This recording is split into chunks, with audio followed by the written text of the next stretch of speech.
с собой посадить. Ну вот, ближе дальше. Не надо. Не надо.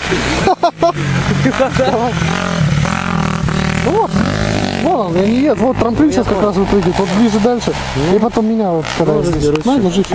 Ау. Только чуть-чуть вот так. Не-не, я потом точно в машину даже не сяду. Вот так вот. Под колес. Немного наклонить надо. Вот так, да.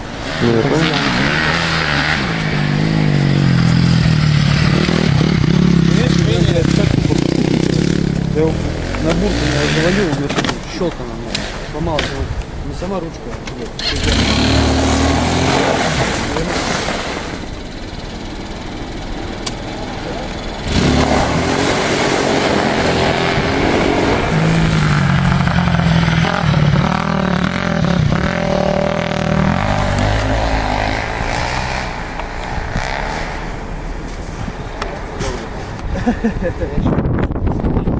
Стирался.